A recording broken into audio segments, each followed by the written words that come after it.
Today we're talking transformation again with Anthony John Amyx.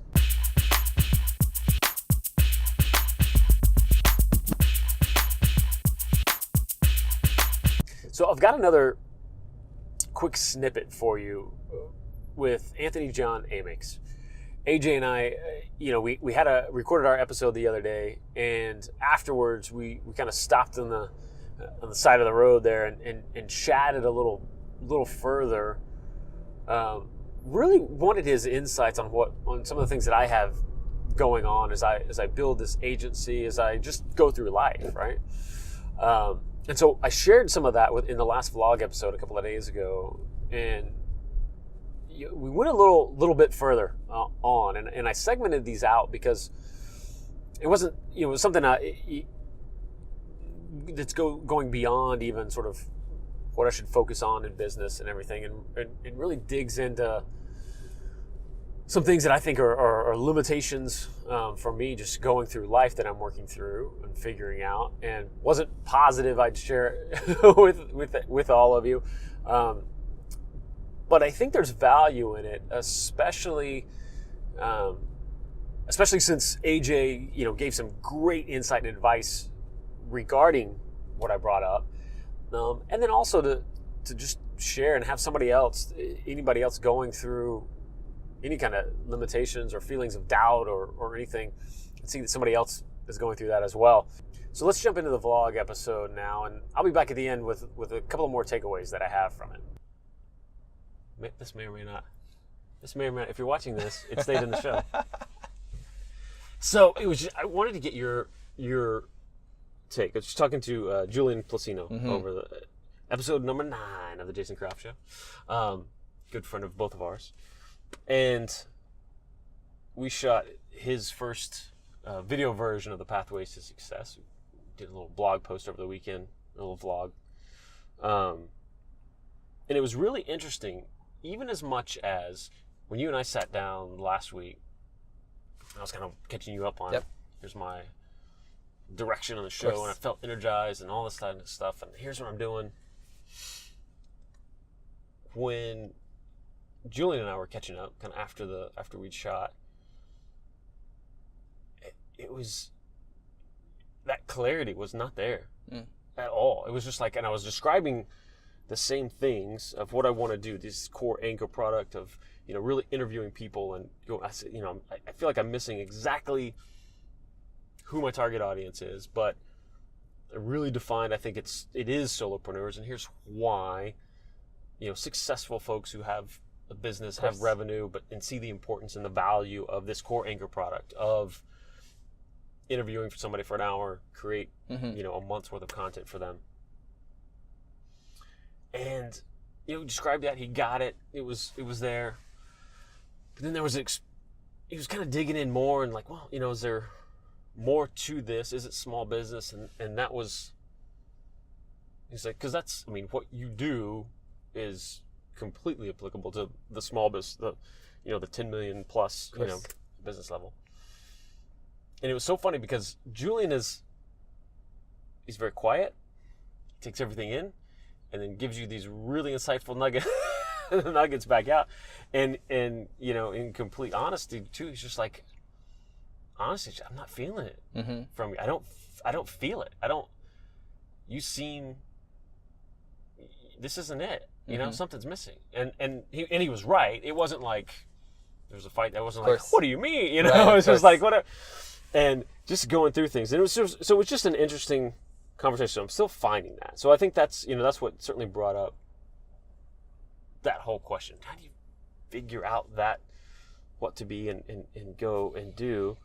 And is there a deep limiting belief somewhere? One of the things in Julian fashion, just digging and figuring out too, because he noticed I kept mentioning money and I kept mentioning wealth and stuff like that. Is that an area of, he goes, I don't know, is that something there? I was like, well, what do you mean something? Like, I care about money. I don't make enough money. Yeah. I should, this and that, like, sure, like something I think about, and and he was like, do you think your self-worth is tied up in money?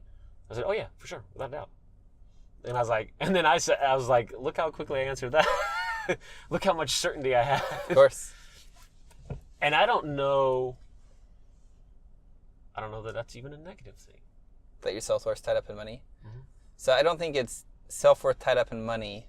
I do actually think it's not a negative thing, but I would say definitely it's 100% disempowering, because the moment that you don't have it, you feel like piece of shit. Right. And the moment you feel like piece of shit and you go to create business, then you're creating from low frequency. Right. Therefore, we have clients who are like, I don't have the budget for that, or I don't see the value in the package that you worked so hard to create, because they're showing up to mirror back exactly the core, which is, I'm not good enough because I don't have, right?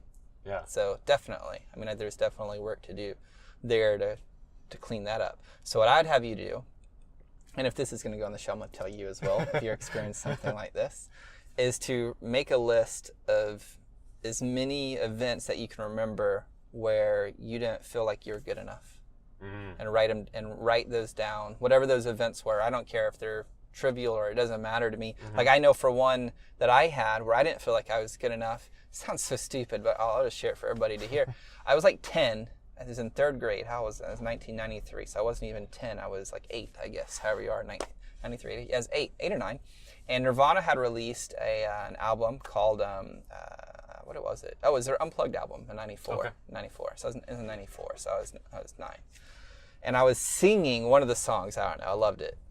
And my uncle came over, and I was talking to him. I was hanging at his place, and he goes, "Hey, who sings that song?" And I was like, "Oh, Kurt Cobain." I was real excited. I was like, "Kurt Cobain sings that song?" And he goes, "You should let him sing it." Right? He meant nothing by it. He was just being an uncle. Uncle humor, you know. Nothing, he meant nothing. His intention was no malice, right? It was just, hey, I love you, I'm going to give you a hard time. But I internalized in that moment, oh, I guess I can't sing. I guess I'm not good enough to sing. Don't sing, because otherwise, why would he have said this? Yeah. And it was that moment where I made a belief system of, you're not a good enough singer. So I never sang, right? Wow. Okay? So there's these little instances in life that I can just think back and say, okay, when were any time I didn't feel good enough? Well, that's one that I can still think back. I can still feel the emotion that I hang on to from that moment. Yeah, you go right back to it. Boom, and I'm right back into that state, right? So what I would have you consider is write down all of these events, and then pick the top 5 where you're like, I didn't feel good enough, or I only felt like, money, which is really not good enough. And then from there, we can go and clean those up and to neutralize those emotions. You still remember the memory, but we could do a memory resolution technique on it that I learned from Gary De Rodriguez. Have you had Gary on your show yet? Coming up this week. It's coming up this week. So you guys are going to learn more about Gary. Amazing human being. He's phenomenal. He's awesome. Yes. So he taught me a technique called the memory resolution technique. So you neutralize those emotions. You don't forget the memory, but they're neutralized. So if you think about them, it's like, yeah, that happened.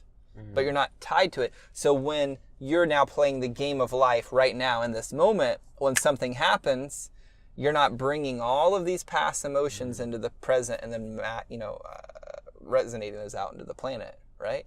Yeah. You're just having to deal with what is, which is, well, in this moment, I don't feel worthy. Okay, is that 100% true?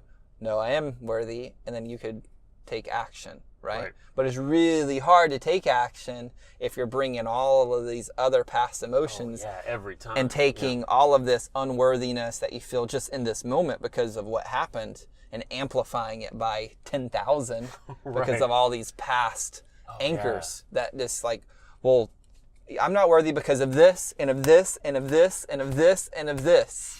And that's embedded emotionally. So you'll never alter behavior until those are cleaned up. That makes sense. So that's one thing great. I would highly recommend anybody to do. And so for solutions, after you write it down, you could grab What Is by Byron Katie, Loving What Is by Byron Katie, and you could do the work on those. That would be one way to maybe release them. Or a second way to release them is you reach out to myself or you reach out to Gary De Rodriguez and you work with one of us to neutralize those very quickly. Yeah, I know. In the course of 30 minutes. Yeah, both of you. I've seen that in action with both of you. To help somebody work through that so quickly. It's amazing. Well, I appreciate it, man. Yeah, dude. I appreciate this, and of course. Hopefully that's valuable. That's why hit record on some of this, even as personal as it is. I think there's other folks in the world going through that and having those same feelings. Yeah. So So like I mentioned in there, I hope that's useful and helpful for some of you out there, and certainly some insight into how AJ can kind of help and work with any issues you may be having, or someone you know. And I wanted to share this for all those reasons and the reasons I gave in the intro, but also to share with you, here it is, a few days later, and even those little tweaks and ways to approach what I've got going on have already helped. I mean, this morning, just waking up on fire and just feeling very purposeful because I'm more on track. I'm more engaged in those daily activities, getting up, exercise, meditate, those core things. And again, it's all got to happen with the business, with sales, with marketing. But when you can get set on what you want from life, from the market, from your prospects, only then are things going to really click for you. So I wanted to share that with you as well, that things are rocking, things are rolling now, and even with just a few days of that with that help and that guidance, and it's all a matter of certainly staying on track and continuing down that path. And then also, again, this is still not even the interview with AJ. I'll be sharing that with you in the next week or so, his full story, which is incredible, and him giving way more value than what he's even done in these. So I think you'll be really impressed, and I think it'll be useful. I think it'll be really helpful. So I can't wait to share that with you.